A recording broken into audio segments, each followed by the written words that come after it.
मैं आपको ये बता देता हूं कि किसानों से जुड़े इन 3 बिल्स में क्या कहा गया है। एक बिल किसानों को फसल बेचने के ऑप्शंस के बारे में है।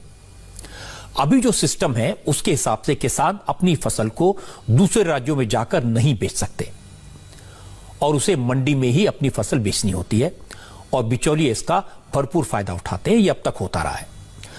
अब सरकार जो नया बिल लाई है उसमें किसान देश में कहीं भी और किसी को भी अपनी फसल बेच सकेंगे।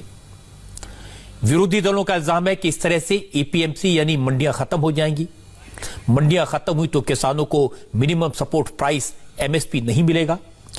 इसके बाद किसान व्यापारियों को गुलाम हो जाएंगे। व्यापारी मनमानी कीमत पर फसल खरीदेंगे और किसानों को मजबूरी में उसी दाम पर फसल बेचनी पड़ेगी। लेकिन आज नरेंद्र मोदी ने साफ साफ कहा यह सब झूठ है, बेकार की बातें हैं। एमएसपी जारी है और जारी रहेगी, इसमें किसी तरह का बदलाव नहीं होगा। किसान के पास 2 ऑप्शन होंगे, वो चाहे तो मंडी में अपनी फसल बेचे। अगर कोई व्यापारी उसे पैसा देता है तो व्यापारी को फसल बेच दे, इसमें किसान को तो फायदा होगा। अब ये दुष्प्रचार किया जा रहा है कि सरकार के द्वारा किसानों को एमएसपी का लाभ नहीं दिया जाएगा। ये भी मनगढ़ंत बातें कही जा रही हैं कि किसानों से धान, गेहूं इत्यादि की खरीद सरकार द्वारा नहीं की जाएगी। ये सरासर झूठ है, गलत है, किसानों के साथ धोखा है।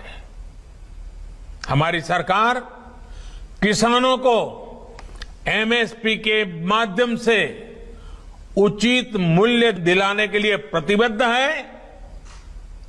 पहले भी थे, आज भी हैं, आगे भी रहेंगे। अब मैं आपको एक और कंफ्यूजन के बारे में बताता हूं।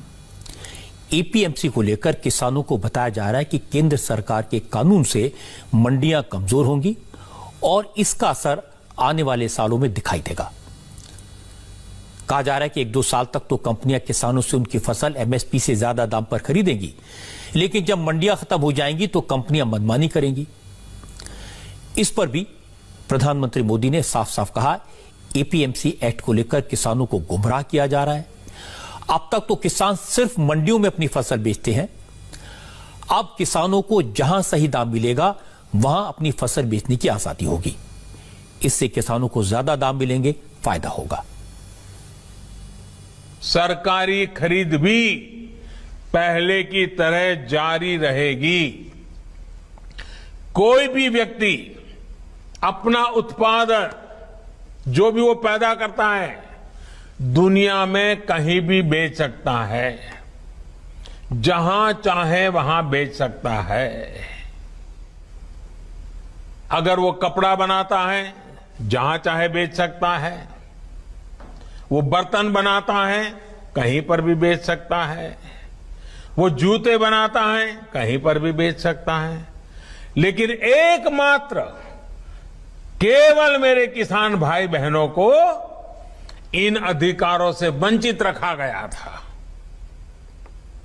मजबूर किया गया था। अब नए प्रावधान लागू होने के कारण किसान अपनी फसल वो देश के किसी भी बाजार में अपनी मनचाही कीमत पर बेच सकेगा। मैंने इस बिल को पढ़ा है और यह बात सही है कि बिल में मंडियां खत्म करने की बात कहीं नहीं है। एक और इशू है जिसको लेकर किसानों को भड़काया जा रहा है। कहा गया कि सरकार के इस कानून से किसान अपनी ही जमीन पर मजदूर हो जाएगा, बड़ी बड़ी कंपनियों का जमीनों पर कब्जा हो जाएगा। मैंने बिल को पढ़ा, यह बात तो बिल्कुल गलत है। सरकार कॉन्ट्रैक्ट फार्मिंग के लिए जो कानून लेकर आई है उसमें एक बात साफ लिखी है कि किसान के साथ उसकी जमीन की पैदावार को खरीदने का समझौता होगा।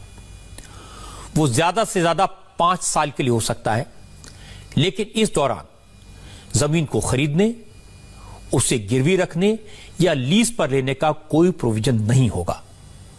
यानी जमीन का मालिक किसान ही रहेगा।